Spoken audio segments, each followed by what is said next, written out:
พี่ สวัสดีครับ แล้วก็ถนน ไปเชียงแสน สะพานมันทำอยู่นะ ไข่ลวก สะ ข พาน นมปังปิ้ง ข้ามไปทำแล้วครับ เป็น ใช่ฮะ อาหารเช้าที่ดีที่สุดละแถวนี้เต้นอูดูโอ Power by Tross Minus Window Film อันนี้เป็นเช้า Day 3 หรือเปล่า ไม่รู้ Day อะไรแล้วเนี่ยเพราะมาตั้งแต่ Day 0อากาศแบบเย็นมากวันนี้ลมแรงก็เลยไม่มีหมอกนะฮะมันจะเช้านิดนึงนะหน้าตามจะเช้านิดนึงแต่ว่ามันก็เป็นบรรยากาศหนึงอยู่ดีเหมือนฝนจะตกเลยอ่ะเดี๋ยวผมถ่ายให้ดูนะแล้วก็เดี๋ยววันนี้เราจะไปนอนเชียงแสนเรามาอยู่นี่เรานอนแยกกัน6 โรงแรมเลยแต่ละคนอยู่ตามแบบเนินเขาต่างๆบางคนก็อยู่ตรงนู้นเราอยู่ตรงนี้มีคนอยู่นู้นอีกอะไรเงี้ยก็เป็นหลายๆแบบกินข้าวเสร็จแล้วก็จะออกสัก10 โมงเป็นทริปแบบชิวๆอ่ะไม่รีบร้อนอะไรมากอันนี้ก็คือ Magic Mountain ปึ๊ดเข้าไปชิวๆข้ามเขา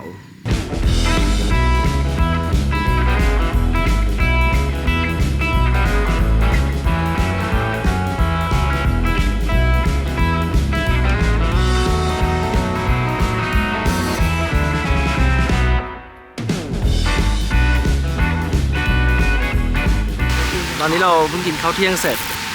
แล้วก็จะไปวันนี้เราจะไป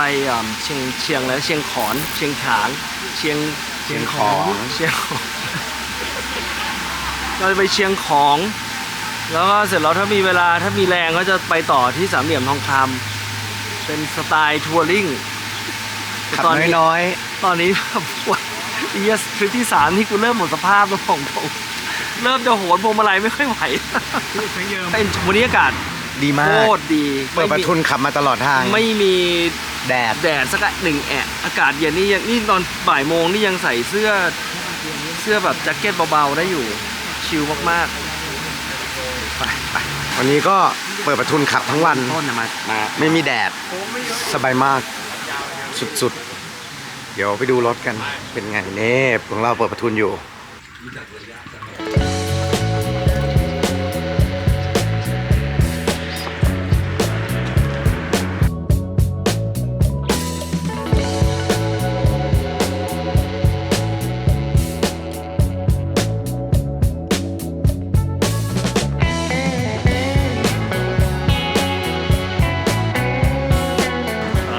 ตอนนี้หยุดกินกาแฟครับ วันนี้เราจะได้ยินเสียงวอคุณอูน้อยหน่อยนะเพราะว่าเหมือนจะเสียงหายเดี๋ยวเราลองไปดูว่าทำไมเสียงเขาถึงหายกันดีกว่าพี่ตีฮะพี่อูเสียงหายฮะพี่อูทำไมพี่อูเสียงหายฮะหาเรื่อง พี่ด่าแม่งหน่อยดิ หาเรื่องนั่งเปิดหลังคามา ด่า ฮะ แม่ง ไม่ได้ดูสภาพตัวเองเลยอากาศก็เย็นกางเกงก็เสือกใส่ขาสั้น พี่อูพี่ตีครับไม่ใช่อากาศเย็นครับ เมื่อคืนเมาครับแหกปากร้องเพลงครับ ผมเห็นฮะแล้วขึ้นโต๊ะ เอาคลิปไหม เอาฮะตัดไปคลิปเลยครับ โยกไงเลยค ครั รับบ ไม่ได้ดูเลยเข่าเคิลตัวเองไม่ค่อย มัน ดี ไม่ อ่ะ เกี่ยวอะไรกับอากาศเลยครับ มันเกี่ยวกับการที่แม่งแหกปากโวยวายเมื่อคืนตอนเมาครับ ตอนนี้ต้องเล่นมันเยอะๆครับ มันพูดไม่ได้ มันต่อรอ เว้ยแต่พูดไม่ได้ดัง อะไรนะ พูดดังไม่ค่อยได้ พูดดังไม่ได้เสียงหาย ก็กูบอกมาแล้วอย่าขึ้นเก้าอี้อย่าขึ้นเก้าอี้ ไม่พอแบบโอ้โหมีร้องเพลงดัง รังแกคนบาดเจ็บ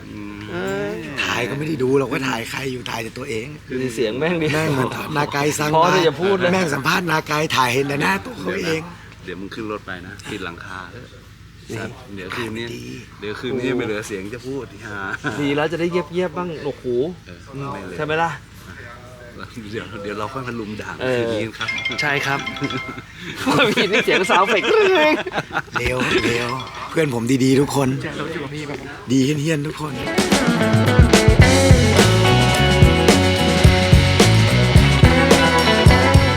เป็นแม่น้ำโขงเชียงราย ตามมะนาวปั่นของใครครับ อันนี้ฝั่งตรงข้ามคือลาวใช่ไหม ใช่ สวยเนาะ ข้ามไปไหม ไปพี่ไปดิเนี่ยว่ายน้ำไป กูลองฝั่งเนี้ย เนี่ยพี่ไปแล้วพี่หยุดพักได้ด้วยตรงกลางมีเกาะให้พักก่อนพี่จะได้ไม่เหนื่อยมาก ดูน้ำอย่างนี้นะ น้ำไม่โคตรเชี่ยวเลยพี่ อยู่ตรงนี้มึง ปิวไปนู่นเลยนะ เลยนะ ใช่น้ำเชี่ยวมากใช่อ่ะ อ๋อ ไม่ใช่จะถ่ายวิดีโอเอ้ยไม่ใช่ถ่ายอันนี้ นี่ใช้สามีถ่ายอินสตาแกรมอีกแล้วเหรอนี่มันอินสตาแกรมฮัสเบนเมื่อกี้สั่งโกโก้เย็นให้เขาหรือเปล่า ไม่เห็นได้บอกอะไรเลยเฮ้ยนี่มันใช้เมียเนี่ย พี่แก้วอันนี้ที่พี่พรถ่ายพอดี ถ่ายได้กันพี่ถูกใช้ให้ไป กล้ สั่ อง ง วันนี้นะถือกล้อง มา ไว้ไหนไปไหนอ่ะเอาสติลหรืออะไรเนี่ยเป็นเรื่องสติลเหรอ ไหนลองเลยใครสวยๆยิ้มเยอะหน่อยเฮ้ยหรือว่าเวิร์ก1 2โอเค มีมุกต้อง อยากกินโกโก้เย็น โอเคจ้ะโอเคนะ สวยมากสวยมาก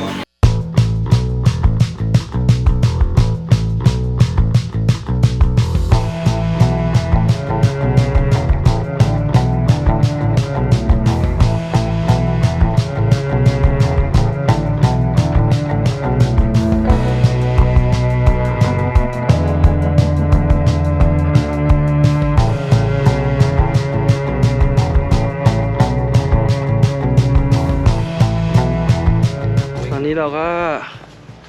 ถึงโรงแรมแล้วพี่ตีแต่รถเราจอดอยู่ตรงนู้นสวยนะ สวยดี นี่เชียงของ2ฝั่งโขงนี่ ฝั่งนู้นก็ไทยเหรอ ไม่ใช่ฝั่งหมายความว่าฝั่งนู้นก็เรียกเชียงของเหมือนกันมั้ง อ้าวก็เขาบอกเจ้าของโขงฝั่งนู้นต้องไทยด้วยดิ ไอ้อู่ล่วงไปแล้ว ลูกมันจะป่วย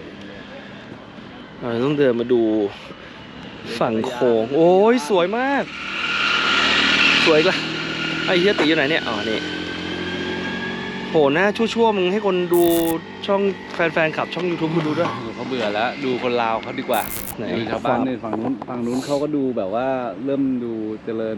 เริ่มมีบ้านมีอะไรเราก็น่ารักกระตายเราไปตั้งหลายรอบแล้วชอบโหนี่มีแพปลาด้วยนะ ปลาบึกไงแถวนี้เขาเลี้ยงปลาบึก เลี้ยงเลยใช่ไหม เป็นฟาร์มปลาบึกเลย อ๋อเหรอ ใช่ มีฟาร์มเหรอ ก็เห็นที่เขียนมาเกือบตลอดทางเลยอ่ะต้องเป็นแบบแหล่งเพาะพันธุ์ปลาบึกอะไรประมาณอย่างนั้นนะ ไม่งั้นหมดไปแล้วล่ะกูว่า เนี่ย ก็ต้องเพาะพันธุ์แล้วปล่อยไปบ้างนะ จริงๆ ตอนแรกจะไปสามเหลี่ยมทองคำนะ แต่ว่าพอมาถึงแล้ว มาถึงโรงแรมแล้วขับไปอีกชั่วโมงกลับชั่วโมงคิดว่าทุกคนวันนี้น่าจะหมดไฟกับการขับรถแล้วล่ะ วันนี้แม่งเป็นวันที่ 4 แล้วนะ เอาเข้าจริงๆถ้านับนี่วันที่4นะ วัน ใช่ นี้ ปะ วันนี้เราต้องหยุดแล้วล่ะครับผมว่าด้วยอายุอานามของเราด้วยระยะทางถือว่าเป็นทริปที่ขับรถกำลังพอดี มีเวลาค่อยๆตื่น ไม่งั้นทุกเช้าจะเห็นแต่ตูดรถคันหน้า ตอนนี้เราเริ่มทำทริปแบบรีแลกซ์บ้าง ทัวริงแนวสไตล์ทัวริง ทัวริงได้มองข้างทางบ้าง ได้แวะกินกาแฟบ้าง ไม่งั้นก็ทุกที่เลย จอดปุ๊บวิ่งจอดปุ๊บวิ่ง จริงๆนะ ตอนนี้เป็นอะไร สาว เนี่ย เฟกมาอีกแล้วเฮียสาวเฟกมาอีกแล้ว อะไรเนี่ยอะไรครับ อ๋อ นี่ อันนี้อะไรฮะ ออกกล้องด้วย ได้อ๋อลืมไปเจ้าของช่อง เต้นเขาเหนื่อยเลยไปต่อไม่ไหว จริงๆ คนอื่นอยากไปลุงเต้นแม่งเหนื่อยบอกไม่เอาแล้วพอเหอะ โอ้โหไม่ใช่ครูนะ คือมึงมาถึงโรงแรมเนี่ยมึงก็วิ่งขึ้นห้องเลย ไม่ได้มีการกล่าวถามหรือซาวเสียงหรือโหวตอย่างที่เราคุยกันไว้เลยนะ เอากระเป๋ามาเก็บก็เขาบอกให้เช็คอินก่อนน่ะ ไปไหมชั่วโมงเดียวเองไปเราขับไม่ถึงหรอก45 นาทีไป ได้อย่าไปเชื่อมันได้ข่าวว่าเรียกหมอนวดเราด้วย เหรอเรื่องหมอนวดแล้วด้วยเหรอ เรียกแล้วกูได้ยินให้อาร์ตเรียกแล้ว โอ้ปากดีเพราะปากดี เสียงก็จะไม่มีอยู่แล้ว เสียงก็จะไม่มีอยู่แล้วยังมาขิงกันอีกแหม ไอ้น้องเอ้ยเก้าอี้นั้นอย่าปีนนะ เก้าอี้นั้นไม่ปีนนะ มึงกูว่ามึงไปพักสงบสติอารมณ์มั้งเถอะ ไม่ลุง ฮะสงบสติอารมณ์เถอะ พักผ่อนนะพักผ่อน ไปนวดให้สบายเตรียมแรงไว้คืนนี้นะคืนสุดท้ายแล้วทิ้งทวนกันไปเลยดีกว่าอูดีไหม ไปให้เต็ม ไปให้เจอกลับบ้านไปเป็นไอ้แหบเมียจำไม่ได้ไปเลย เดี๋ยวผมว่าจะเอารถมาจอดถ่ายรูปเล่นแถวนี้หน่อยดีป่ะเอาไหมเนี่ยแถวๆนี้จอดริมนี้เลย นี่มันขึ้นมานี่ใช่ไหมแล้วก็มาจอดเล่นได้นะเอาไงเหนื่อยแล้ว จอดไม่จอดตรงนี้มันก็ถ่ายออกมาก็ไม่เห็นเฮีย ไม่เห็นอะไรอยู่ดีใช่โอเคไม่เป็นไรเดี๋ยวว่ากันเดี๋ยวค่อยหาไปพักผ่อนตามอัธยาศัยกันพี่ฟี่ไปทีแรกเอารถไปถ่ายรูปไปก่อนพูดไปงั้นแหละทำเก๋า ฮัลโหล สามเหลี่ยมทองคำไหมสามเหลี่ยมทองคำไหม เมื่อกี้คือทางสีสวยๆในร้อยปั่นเนี่ยสวยๆ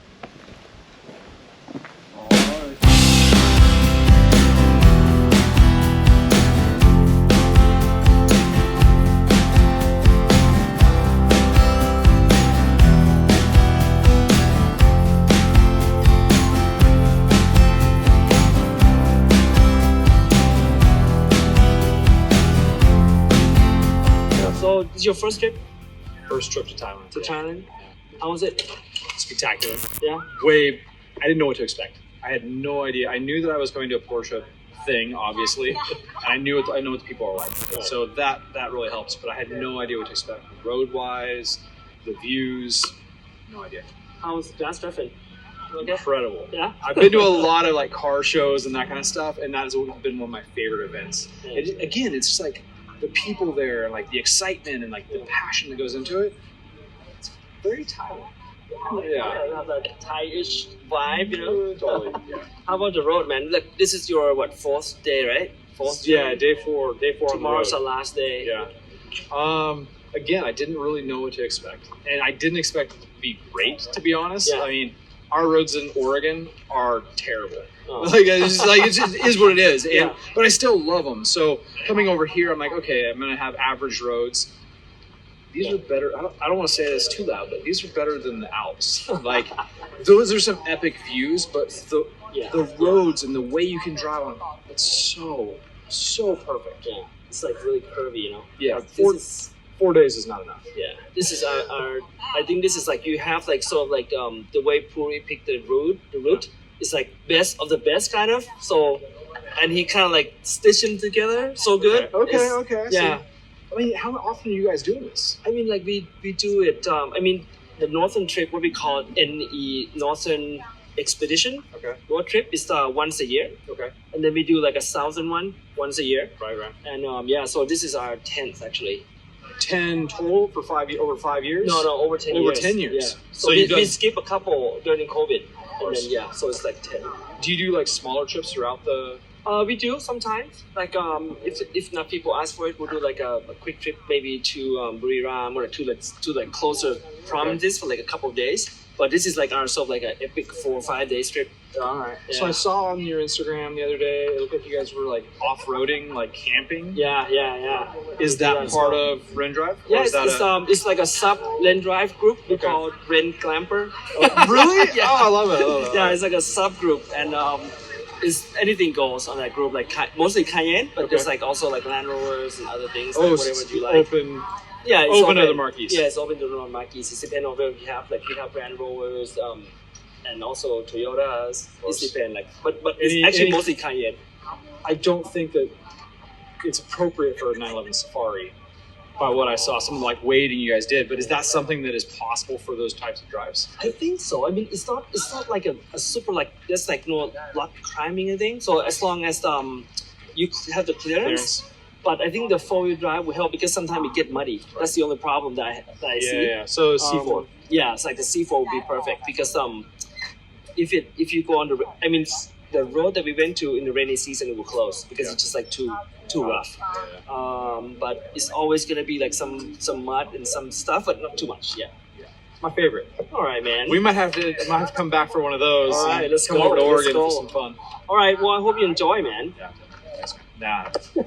Thank you. All right. Good job. All right. See you.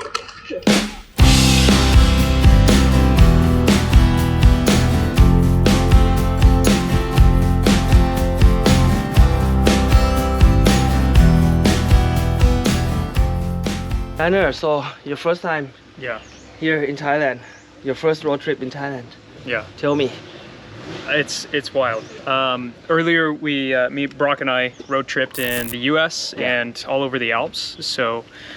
it's really cool to see like comparisons between U.S. roads and the roads in Europe, some of the best roads in Europe, and now here in Thailand. I think it's completely unique. It's like the roads cut right through the jungle. There's so many turns and curves, and I'm in the passenger seat for most of it, or hanging outside the window. So I can feel every tight turn and curve, and it's just unbelievable. I think though,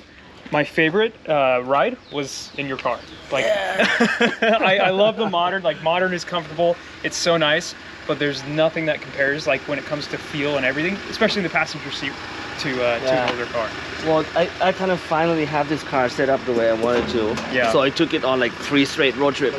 Oh my Like gosh. back to back this month. Yeah. And I was just so happy with it. And I don't need to go fast to have fun. No, you know? no. So that's just great. And you still keep up. Like every curve, every turn. I think like once you kind of know the turn, especially like it's kind of tight, right? The speed is not that far apart. Yeah. But obviously, if they're going like flat out, it's really I don't think I can keep up. But you know, like if you just go moderately, and then it's kind of okay, not too bad. It's nuts, and it's my favorite car to shoot out of. Secretly, like the old 911s, because they have the spot I can put my knee. So it's the best place to like lean out of the car. And even though the newer cars are like more comfortable technically, like these are the best to shoot out of. Cool. I didn't know that. I was like, you want to go in the Boxster with the top open? You go, no. No, I like this one. So, all right, man. It's been amazing. Great to have you. Thank you. All right. I really and then I'll see you. appreciate And then Tanner also have มีช่อง YouTube ด้วย and really doing some cool stuff. So I appreciate we'll that, share man. it to you. Yeah, it's been a good trip. Thank Yes. you guys. I got to get to the airport. So Yes, you have to leave. Actually, you leave after us at 9. Oh, so I can grab some food and drink? Yeah, I send you the picture of the van. Okay. And then just ask the front, and they come back pick up at 9. Perfect. Have a good flight Thanks, home, bro. I'm gonna miss you guys. All right. Merry Christmas See as you. well. Take care. พี่อู๋ครับพี่อู๋นี่ยังไม่เห็นเลยฮะไม่รู้ตื่นหรือยังนะแต่ว่าตอนนี้คือพี่แก้มเนี่ยน่าจะตรงเวลาซึ่งทริปนี้ก็ต้องบอกว่าพี่แก้มทำตัวได้ตรงเวลามากนะ Hello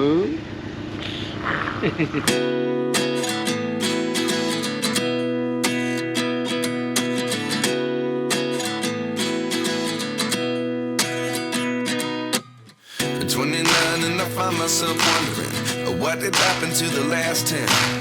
I ran away with my life, fast forward, never turn back again. It's kind of funny that the more we pass time, the more we need to set them rewind. พี่แก้มมาแล้วครับ แก้มมาแล้วพี่แก้มตรงเวลา แก้มมาแล้ว เอ้ยแล้วเมื่อกี้เห็นพี่อู๋มาแล้วนี่ พี่อู๋ยังไม่เห็นเลยครับ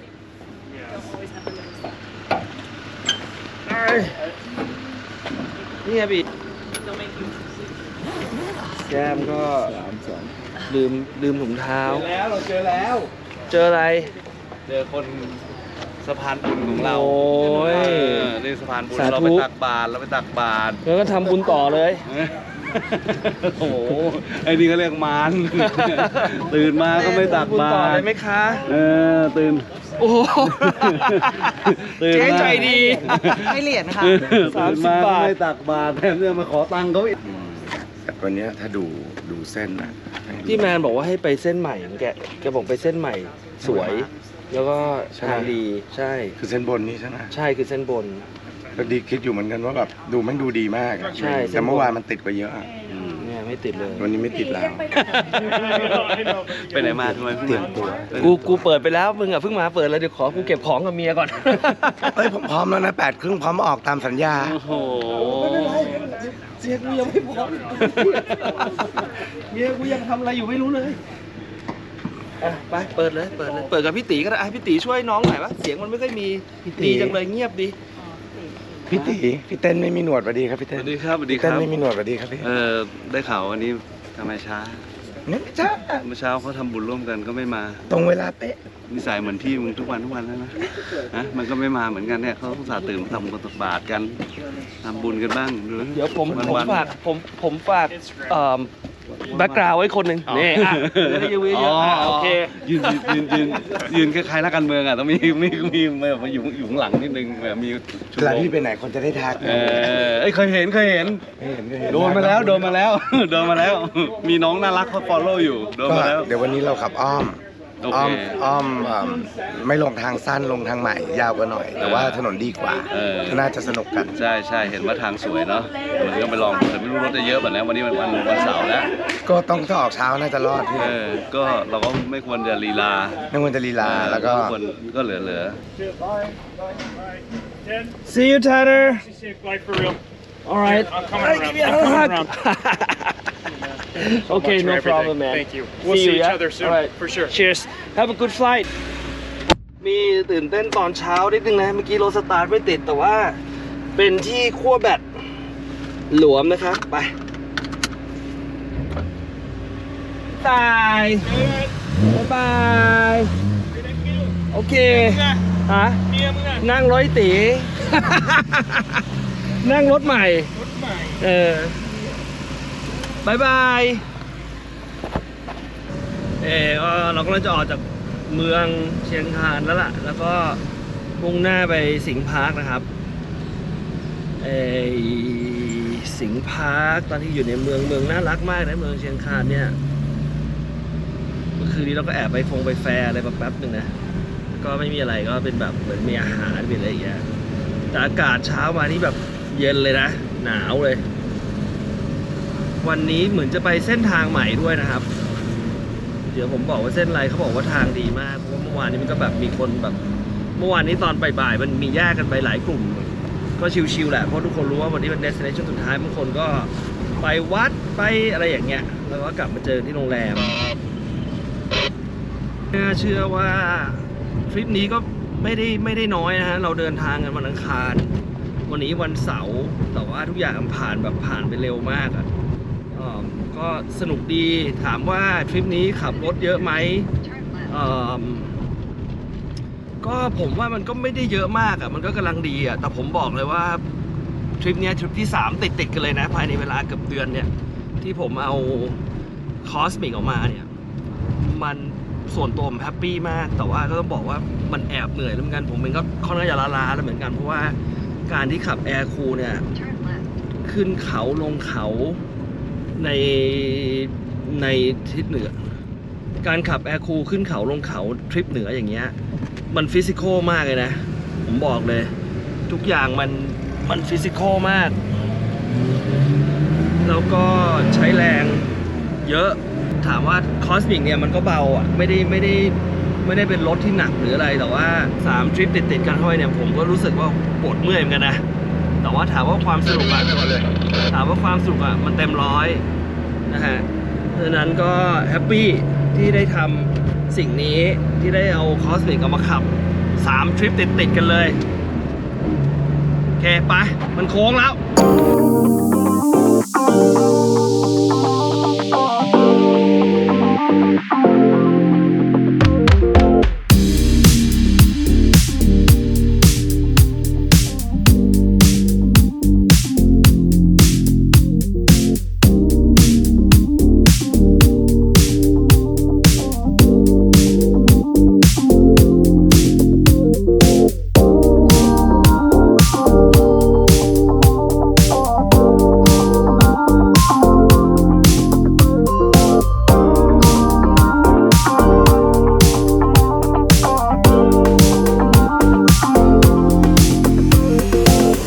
ริงๆเรามีเพื่อน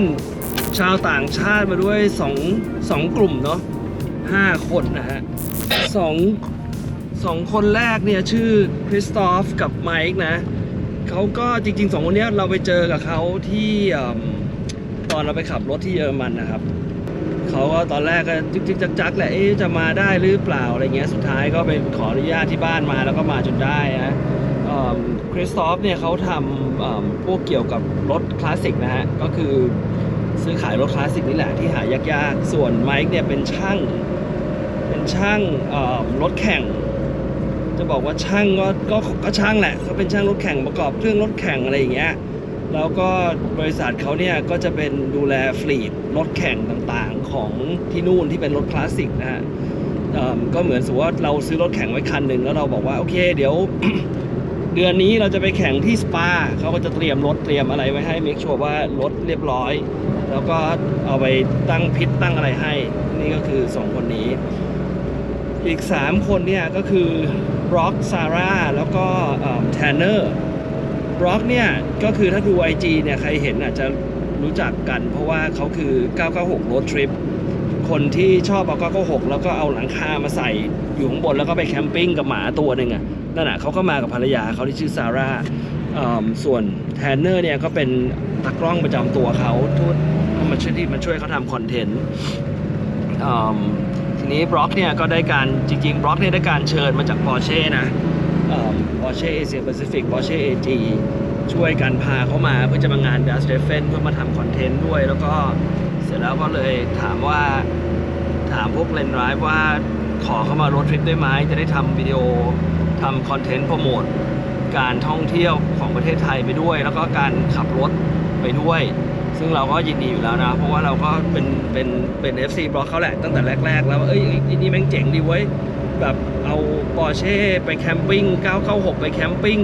แบบขับแบบเละเทะเลยอ่ะแบบสนุกมากอ่ะแล้วแก้มเขาก็ชอบแบบหมาของไอ้บล็อกมากที่เป็นลาลาดูโดนะฮะที่เป็นลาลาดูโดส่วนซาร่าภรรยาเขาก็ไปไหนก็เขาก็ไปด้วยกันแหละแล้วเขาก็คอยถ่ายรูปให้อะไรเงี้ยก็เป็นทีมของเขาก็ไปบอกว่าเขาก็เรียกว่าปลื้มอกปลื้มใจมากนะที่ได้มาเที่ยวเมืองไทยแบบนี้นะฮะแล้วเขาก็บอกว่าเมสมากกับบ้านเราเพราะว่า3-4-5 คนเนี้ยไม่เคยมาเมืองไทยมาก่อนมันก็แบบว่าค่อนข้างที่จะเขาเรียกว่าอะไรอ่ะแบบก็อึ้งอ่ะเพราะว่าบอกว่าต่างจังหวัดบ้านเราแม่งเจริญกว่าต่างจังหวัดในเยอรมันอีกคือมีทุกอย่างนะครับเพราะฉะนั้นแบบเราแม่งคนไทยเราควรจะภูมิใจมากเลยนะในสิ่งที่เรามีโอเคบ้านเราอาจจะต้องแบบว่าพัฒนาได้อีกแต่ว่ามันไม่ได้แย่มันดีมากๆแล้วเราก็จริงผมก็ไปขับมาหลายที่แล้วถามว่าโอเคบ้านเขามันก็มีความสวยงามแต่ว่าความเจริญนี่ผมว่าก็ไม่รู้นะผมว่าบ้านเราไม่หนีนะหัวคนเราจริงๆก็น่ารักอยู่แล้วคนไทยอะไรอย่างเงี้ยผมว่ามันก็แบบว่าเป็นการเขาเรียกอะไรไอ้ตีบอกนี่แหละซอฟต์พาวเวอร์ก็โอเคซอฟต์พาวเวอร์ก็ได้นะครับก็โอเคก็ประมาณนี้ก็จะอยากจะเล่าให้ฟังว่าที่เราจะเห็นในวิดีโอเนี่ย EP นี้ก็คือที่เป็นทำไมมีชาวต่างชาติด้วยก็เลยจะเล่าแบ็คกราวด์ให้ฟังว่าเขามากันยังไงนะครับ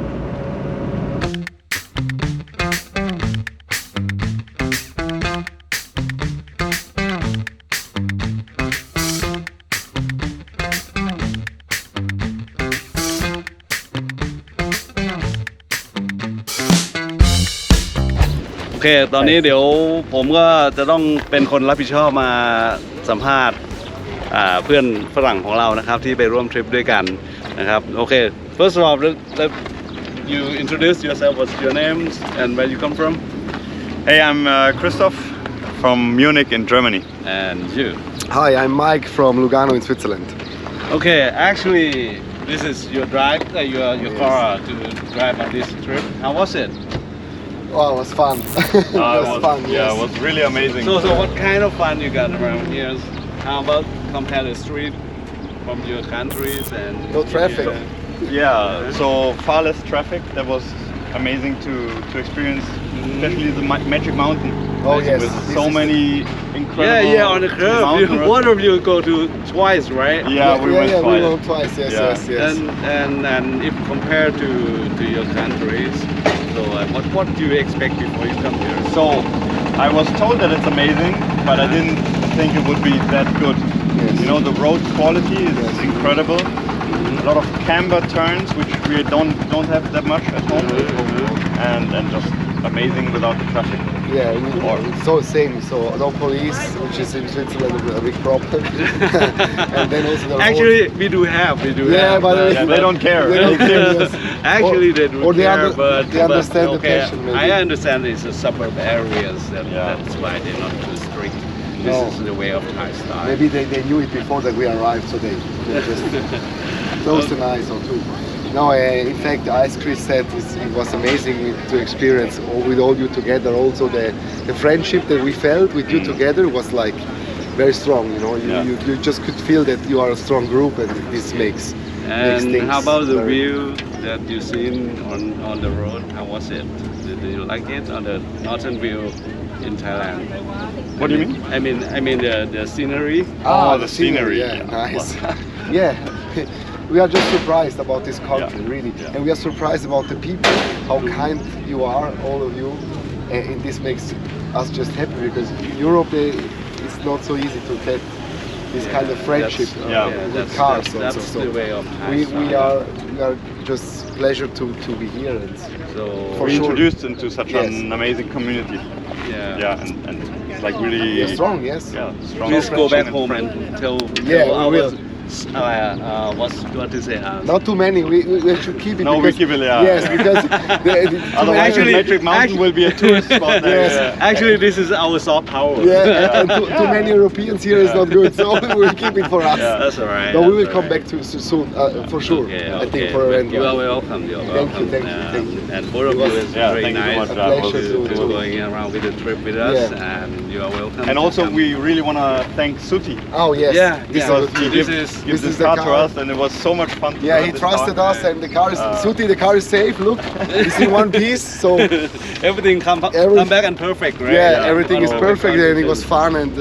It's a great car for the roads. It's here. a great car, Really, yes. really. I was Right, really right. surprised because I didn't drive much a 996 in the past, so it was very positive experience with this car. Yes. Really nice. And all of us, thanks for you come joining us. thank you. No, thank Right, you. especially the guys who must Yeah. work by himself, Thanks but him. let me do it. Thanks him. Thank you for Right. everything. Thank you. Thanks the guys, so man. great. Thank you Like, for also, everything, to introduce you your know, friends and your home and everything. So personal. It's all teamwork. Like everyone is like